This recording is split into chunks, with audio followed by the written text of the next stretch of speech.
Turner, I would like to thank you for coming in to meet with me and discuss your financial plan today. My name is Amanda Garcia, and I'm a CPA. To cover some strengths of your overall financial situation, you have a two-income household. You have very good cash flow monthly and yearly, so you have disposable cash. Your consumer to debt to income ratio is excellent at less than 10%. And your housing expense to income ratio is 16% when the average is 28%.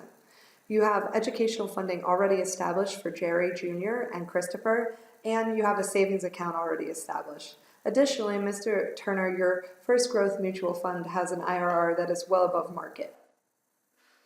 Opportunities that I saw in your overall financial situation is inadequate retirement savings to reach your retirement goals, that you need to establish estate planning documents, that you need to prioritize goals considering educational funding and other goals that you have for retirement, that you're not taking advantage of the ABC Company 401k matching plan, and that there are additional insurance product recommendations that I've made in your financial plan as well as tax planning situations.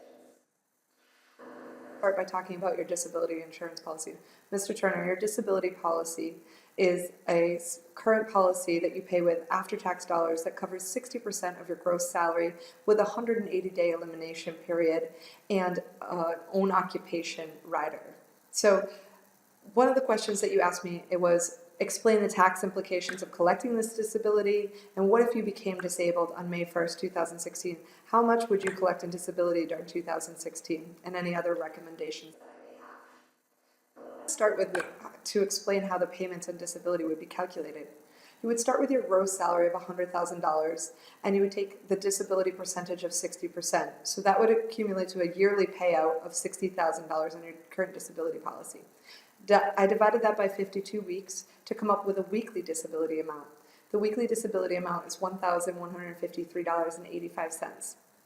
And based on the 180-day elimination period, you would actually collect disability payments for 9 weeks out of 2016, which gives you a total of $10,381.65 in disability payments. Again, you would not pay.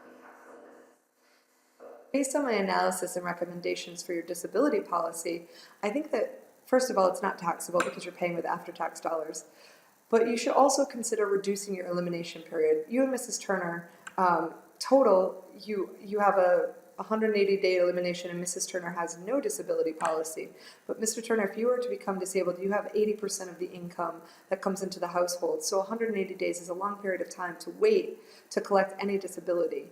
And so this would significantly reduce or eliminate your emergency fund savings directly by a disability event. So I would consider reducing this to 60 or 90-day elimination period. I also recommend that you understand the definition of your insurance company's own occupation. This basically means that you don't have to be permanently and totally disabled from any occupation. You have a clause that relates to your own occupation, but you need to understand that definition so that you understand what would be considered permanently and totally disabled from your position and what would be overall. Sometimes you can work a different job, but you need to get a definition of this. And you should also determine if you have an optional rider for future increases. You have said in your assumptions that you assume that you will receive a 5% salary increase between now and retirement age, which is 15 years from now. And so if your current disability policy does not cover future increases, you would have to go get another disability policy. So one consideration is an optional rider that they include for future increases so that it would automatically increase with future increases. And I would also consider getting a quote for disability for Mrs. Turner, who does not currently have a disability policy, and determining if it's cost effective for her to get a disability policy or if you should just increase your emergency savings fund to cover it in case Mrs. Turner became permanently or totally disabled. So another topic that I wanted to talk about was tax analysis and recommendations. Your current situation, as you described, was that you, Mr. Turner, complete the tax return, and for ease of completing the taxes, you take the standard deduction. But you would like to know what the itemized deduction potential would be. Now, I calculated this for you, as you can see. Your mortgage interest, property tax, state income tax, donation to church, your margin interest on your brokerage account, all add up to $24,883 in itemized deductions. This doesn't include if you make non-cash contributions to Goodwill or other charitable contributions that weren't listed on your cash flow.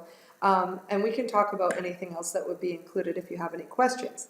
But based on just the current list that you gave me at $24,883, your standard deduction that you would take is $12,600. So you have an additional amount of $12,283 in deductions for the itemized deduction. And if you multiply this by your federal tax rate of 25%, this would give you a tax savings of $3,071 for the year. So I strongly suggest that you use the itemized deduction. There's plenty of ways to do this. You could have a CPA like myself or to prepare taxes, or you could use a software that helps you determine itemized tax deductions, but we can discuss any of these options. Another item on your list in your tax planning is your phantom stock plan and retirement contributions. Currently, Mr. Turner, you are a participant in the ABC Company's phantom stock plan with a 1% interest in the ABC Company.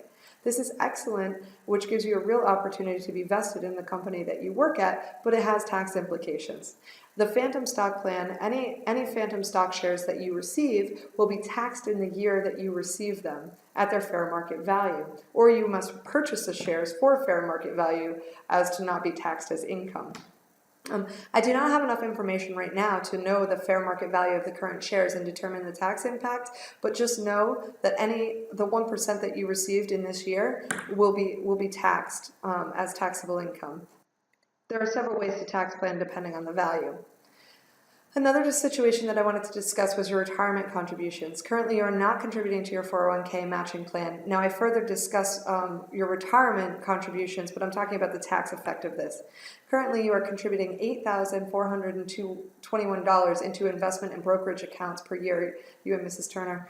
And I recommend that you potentially reallocate these contributions to a 401k plan that matches like ABC Company or other tax-deferred plans to reduce your taxable income in the current year and take advantage of the matching for the 401k.